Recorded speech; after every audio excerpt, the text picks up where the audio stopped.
It is Wednesday, my dudes. December the 20th, 2017.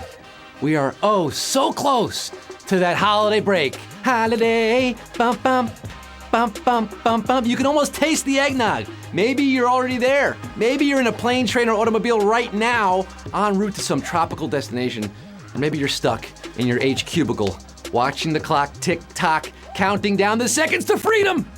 Wherever you are, whoever you are, today could be the day all that seemingly useless knowledge in your head finally pays off. Here on HQ, the trivia game show on your phone where you answer questions to win that sweet cash. I am your Quizmaster Flex, Quiz Daddy Kane, Scotty Fresh, Scott Rogowski, coming to you live in living color and stereophonic sound from the greatest city on earth, the city that never sleeps, Wheeling, West Virginia. Hosting and toasting to all 206,000 plus of you, including Savage28, Cuddle Pillow, and Mary Newmare, and the Swift Gang. What up, Mary and the Swifties? Swifty! Is this your first time rolling up on HQ? Let me tell you how we do. I'm gonna ask 12 questions ranging from easy to hard. You're gonna have 10 seconds when I start reading the question to tap your answer. What are you tapping? What are we tapping? What are we tapping? If you get it right, you move on to the next round. If you make it to the end answering all 12 questions correctly, you win or split the prize. And today's prize, you're not gonna believe it. It's 1,500 dump cakes, 1,500 duvet covers, $1,500. For $1,500, you could purchase HQ Pro. It's premium, a lot of advantages there. Just Venmo me the money directly, $1,500 at Scott Rogowski. Don't tell my bosses. HQ Pro could be yours. Do you got what it takes to rock the quiz right? We're about to trivialize everything here on HQ. I'm itching to get started. I'm also itching for private reasons. Let's do it. Let's get down to the nitty gritty. Let's get this show on the road. Cumero numero uno, baby. What was the primary fighter jet featured in Top Gun? An F-14 Tomcat, the Millennium Falcon, or the Batwing? Top Gun. Remember this one? From the 80s, when it was cool to play volleyball on the beach, topless, lubed up with your best buddies. In history, a staple of the Navy aircraft carriers, Tom Cruise wasn't cruising around in the Millennium Falcon or the Batwing. He was in a F-14 Tomcat. Tom Cruise in the Tomcat. That is your answer. F-14 Tomcat. Do we have any cats in the game today? Any pets playing? Puppies, kitties, kittens? What do we got? Oh, by the way, a lot of Star Wars spoilers in the chat I'm seeing. Chewie coming out of the closet. I don't think that happened. 176,885. Got it right. We did lose about 25,000 of you there. The Millennium Falcon, that is the Star Wars. I'm going to give you a Star Wars spoiler right here, right now. Luke Skywalker is Einhorn. Einhorn is Finkel. Skywalker is Finkel. Q2. If you didn't get that one, I feel sorry for you. Who recorded the classic album Songs in the Key of Life? Rihanna, Stevie Wonder, or Superchunk? Songs in the Key of Life. Massive, massive album. Released 41 days ago. No, just kidding. 41 years ago. 41 years ago, this album debuted #1 on the charts on October 8th, 1976, to be precise. No wonder that it cemented this artist as one of the greatest R&B and pop musicians of all time. Isn't she lovely? Well, she is if she taps Stevie Wonder. It's no wonder that it's Stevie Wonder. Bam, bam, bam, bam, bam, bam, bam, bam, bam, bam, bam, bam, bam, bam.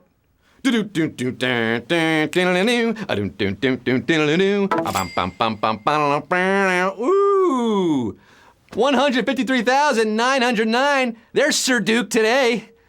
153,909.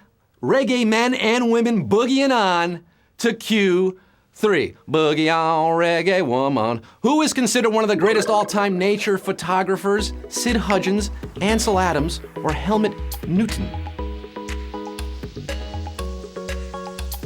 Nature photographers. You got Sid Hudgens, Ansel Adams or Helmut Newton. This photog was born in the Bay Area. He photographed many of his excursions to nearby Yosemite Park and other places of natural beauty in the American West. You can see his prints hanging in just about every doctor or dentist waiting room in the country. That man is Ansel Adams, part of the Adams family. Ba-na-na-na. 94,699 of you got it right. We did lose about 54,000 plus. You've seen those photos. Yeah, Yosemite Park in beautiful black and white. 94,699 are copping that half dome. And moving on, climbing the mountain here in HQ to Q4. According to the Bible, who shares the same birthplace as King David, Abraham, Solomon, or Jesus?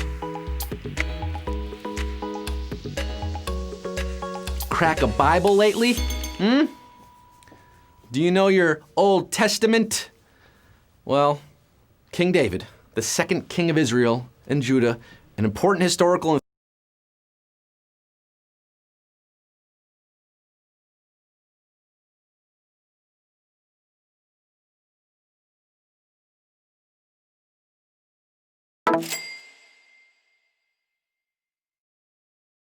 but a whole lot of you did not. Little 23,420 are left, but we lost almost 70,000 HQDs on that one. Wowzer. Bethlehem, the birthplace of David and Jesus. Not Bethlehem, Pennsylvania, by the way. They did not go to Lehigh. Bethlehem in the old Canaan, I believe it was called back then. Eretz Yisrael. You know, breaking news coming here at HQ. Not too long ago, a photograph was sent at HQ Trivia by Sarah Bergstrom, who was at our office party, a little Secret Santa exchange. She got a very unique gift, a homemade Scott Rogowski doll, Trap Trebek doll, right there. Kinda creepy. I'm getting some Weekend at Bernie 2 vibes. I don't want to see any voodoo happening. Is this a voodoo doll? Getting some Chucky vibes on that one. Talkie Tina. I'm talking Tina, and I don't like you. Any pins or needles in that doll, Sarah. But thank you, whoever made it. And thanks for being a super fan, because that is super insane. Q5 for the 23,420 left. Which of these tends to be bigger? Alpine glacier, iceberg, or ice sheet? Which is the bigger? The biggest of the three. Alpine glacier, iceberg, or ice sheet. Now you're only gonna find the answer here in Antarctica and Greenland. It's bigger than an iceberg. I mean, icebergs are basically little glacier runaways. It's also bigger than an alpine glacier. An ice sheet is like a glacier that covers an entire landmass over 50,000 square kilometers to become an ice sheet. Ice sheet is your answer. Who's falling on the ice? Who's skating on to Q6? It's ice, baby. 9,205 skating on, but we did calve a whole lot of you there. That's the term for when glaciers fall apart, calving. The more you know. 9,205 are clinging to an iceberg like that sad polar bear. On to Q6. Punchnep is a root vegetable dish indigenous to where? Wales, Northern Ireland, or Scotland? Punchnep. Got a puncher's chance here at Q6. You gotta answer this one and 6 more. You take your potatoes, your yams, your pepper, your butter, you mash them up, mix them together, poke a few holes, pour a little cream in there, and you've got your Welsh punchnep. Wales is the answer. Well, 4,393 are feeling good on that one. Punching up. They're kicking it root vegetable down. How you gonna kick it? Gonna kick it root down to Q7. Which Hollywood film's title was translated for French release as Sexy Dance, Dirty Dancing, Step Up, or Black Swan? Weirdowood. Hollywood. Hollyweird. Which film translated for French release It was a 2006 romantic dance film, a rom-dan. It was a breakout hit for Channing Tatum. You could say the movie stepped up his profile. Step up, en français, is sexy dance. And 1,066 HQTs are making a little sexy dance right now. Stop looking at me, Black Swan. Was not Black Swan. 1,066.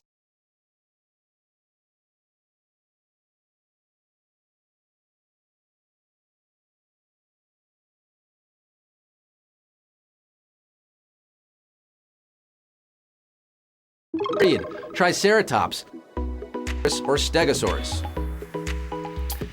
My apologies, Joe. I was trying my best. You, babe, stepping out into the night. Good song. Good song. The dinosaurs go back further than that song, even though that song seems ancient. The Triceratops come from the late Cretaceous period, about 68 million years ago. The Plateosaurus, or Sauri, they come from the late Triassic period, about 214 million years ago. But my favorites, the Stegosaurus, are the late Jurassic.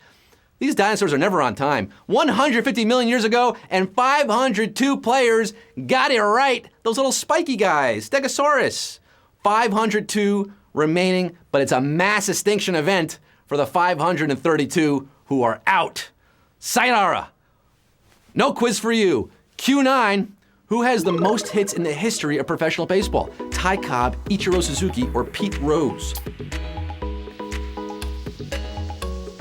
Most hits in pro baseball. Now that's important. We're not saying Major League Baseball. That's different.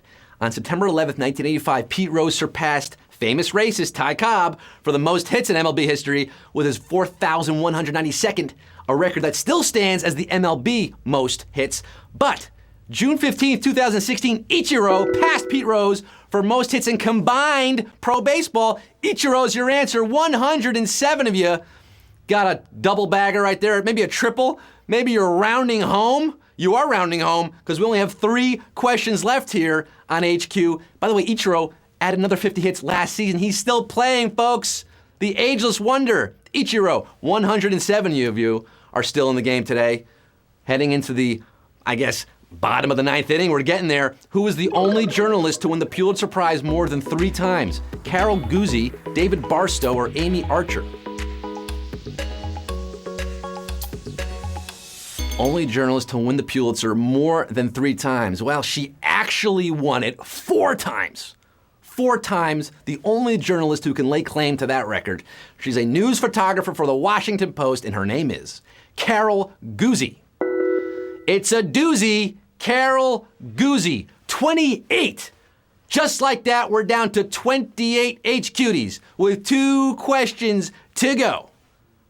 Q11 coming at you right now for the 28 players left in the game. The penultimate question of the day.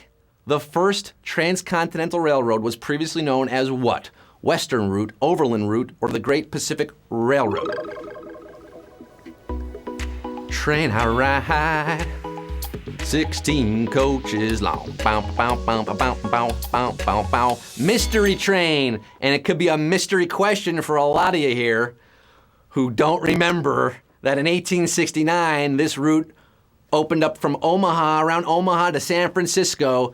And even though daily rail service for passengers ceased in 1962, the name for this route is still commonly applied from California to Chicago. It is the Overland Route. We're going overboard, overland from Omaha to San Francisco. Now it's like Chicago. 12 of you, the dirty dozen, are left after that one. And how fitting is that? We have 12 HQTs left in the game, 12 players, valiant, strong battle warriors who made it this far, all the way on to question 12. 12 players in Q12. This is it, the final round. It all boils down to this. A dirty dozen competing for $1,500. Who's gonna make that money move? Make them bands dance? Q12, which British author had two of his novels made into films by two different pairs of brothers? Ian McEwan, Nick Hornby, or Irvine Welsh? Ian, Nick, or Irvine? British authors, two novels, adapted by two different sets of brothers. Isn't that crazy? This is like, talk about trivia. Talk about trivia. You know Nick Hornby, right? High Fidelity. Irvine Welsh, Train Spotting. Ian McEwan, Atonement. Well, McEwan has a jolly well smashing two film adaptations coming out this year. But are they made by brothers? No. Fever Pitch and About a Boy were strangely both directed by different sets of male siblings, the Farrelly brothers and the Whites brothers. Nick Hornby is your man? And we have 4 winners, baby!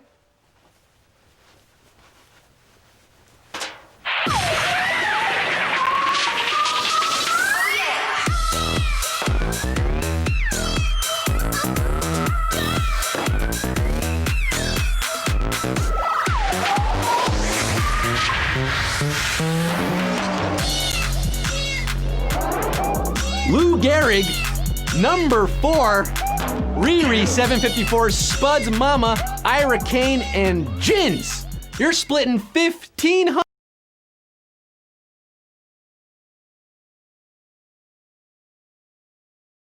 300,000 plus stars.